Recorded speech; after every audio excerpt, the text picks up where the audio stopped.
tu es là, tu es en face de quelqu'un qui est faible, tu vas avoir peur de lui. Mais la personne qui vient faire cette adoration avec la puissance de cet esprit, et lorsqu'il chante, il prononce le nom de Jésus-Christ de Nazareth, ça ne va pas t'interpeller. Amen. Tu seras tenté de te retourner pour voir la personne qui parle, la personne qui chante. Amen. Est-ce qu'il s'est gêné du lieu? Il est dans le taxi, bien sûr, taxi-bus, vous prenez le taxi-bus. Amen. Amen.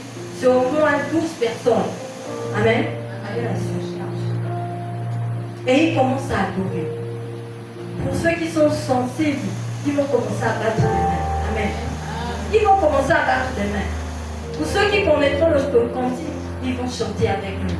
Amen. Regardez comment le lieu n'a pas d'impact, n'a pas de limite. Amen. C'est dans le taxi. Il a envie d'adorer. Il a mis ses écouteurs, il a commencé à adorer ceux. C'était le moment monté que l'Esprit de Dieu l'a transporté au point où il est maintenant en train de communiquer cela avec tous ceux qui sont dans le véhicule. Amen. C'est ça, il doit nous adorer. Tu invites les autres à adorer ton Dieu. À adorer le Dieu créateur de toutes choses, ton libérateur, ta forteresse, ton rocher. Amen. Et quand vous le faites de manière unilatérale comme cela, de manière, vous faites une symbiose qui se crée. Amen. Et là, tu as créé. Amen. Amen. Ta journée qui a commencé bizarre change automatiquement. Parce que tu as déjà des soldats avec toi. Tu les as complètement évoqués. Ils se sont mis au travail. S'ils étaient loin, ils viennent à la vitesse de l'éclair, à la vitesse de la lumière. Ils viennent pour te secourir. Ils viennent pour aplanir ta journée. Ils viennent pour déverser le sang de Jésus. Pour t'éviter les dangers, les accidents, les querelles au travail, les disputes insensées. Ils viennent faire taire cela. Et quand tu rentres au matin, si tu pars au travail, c'est un joli sourire que tu as. Amen. Bonjour. Vous avez dit, oui, voilà, mangez quoi? J'ai mangé le Saint-Esprit. Amen.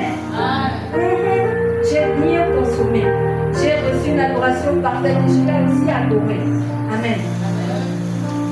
C'est ça l'adoration bien. Laissons d'abord nos problèmes de côté. Ah, ça pique, ça fait mal.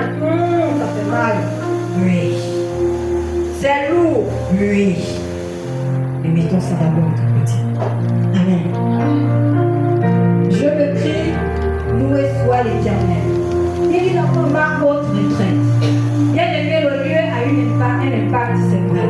Et pour adorer Dieu, il faudrait se retirer. Se retirer dans son intérieur. Si tu as la possibilité de te retirer dans un lieu, tu pars dans ce lieu, tu te recueilles et tu loues ton Dieu. Amen. C'est important.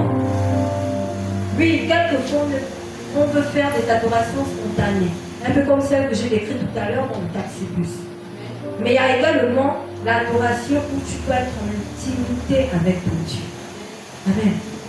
Là où tu te livres, tu n'as pas honte de lui dire à quel point il est grand dans ta vie. Tu n'as pas honte de lui montrer à quel point tu es reconnaissant pour tout ce qu'il réalise dans ta vie. Moi, j'ai des enfants qui ne vivent pas avec moi. Amen. Tous les jours, je prie pour eux.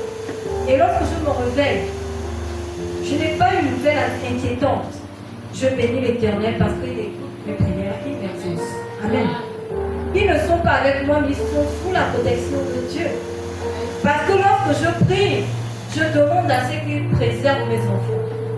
Il tous nos désirs. Je te prie, Père, je reconnais ta grandeur. Bien-aimé, c'est ça. Amen. Chacun de nous a ses mots. Parce qu'on ne va pas vous dicter aussi une manière de prier.